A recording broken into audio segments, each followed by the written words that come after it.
Go. Okay, here I am at the Lincoln Air Park, and there's a Airpower History Tour here today, and they brought a Stearman PT-17, and I wanted to see this plane in person because my dad trained on one of those planes in World War II.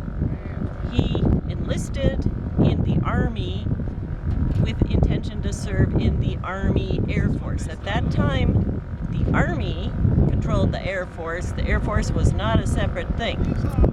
So he had to be trained in a special place to learn how to fly.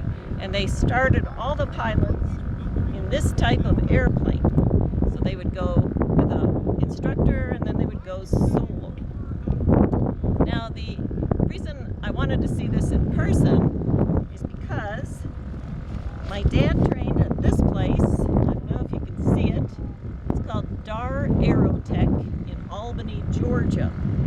And at that time, the United States had to train people really fast to become pilots because they needed lots of them to serve in World War II.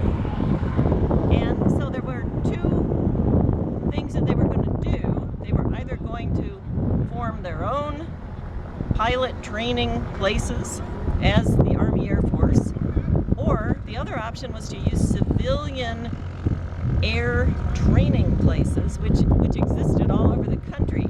There was one in Lincoln, Nebraska, but they didn't use it because the winds were very unpredictable in Lincoln, and it was a bad place to train.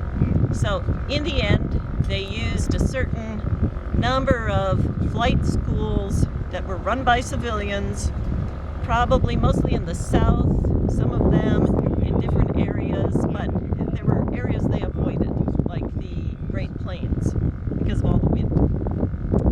Now, this is what my dad looked like in his flight suit as he was training in one of those planes.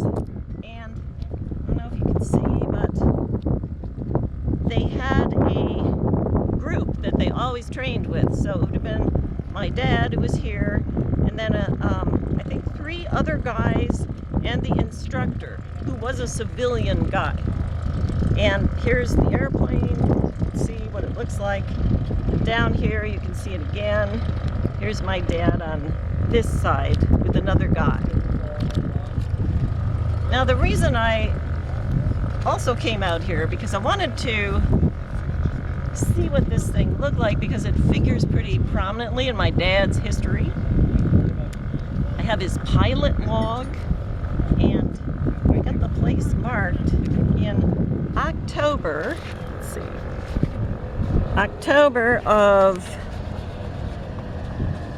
1943, October 5th, he was flying a Stearman PT-17, and he only got 14 minutes into the flight and it stalled. Now when it stalls, it's a pretty dangerous situation because it went into a spin. He was unable to get it to come out, so he had to bail out and use his parachute. And it says here in his log, crash, parachuted. So it also says he didn't really go back up in the air for 2 more weeks after that.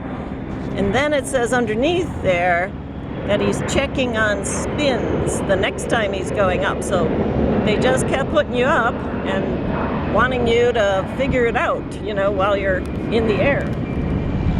It could be a very risky thing. Pilots got injured, pilots died trying to learn how to fly in some of these schools. And my dad was not uninjured. His parachute did not open 100%, and so he had a bad landing, and subsequently he had suffered a hearing loss because of that accident. But I have the parachute pole that he used, and that he kept this his whole life because he said it saved his life. So I've got it now, and it's a pretty important piece of family history. Now, if I had once I would take a ride in this thing, but I didn't want to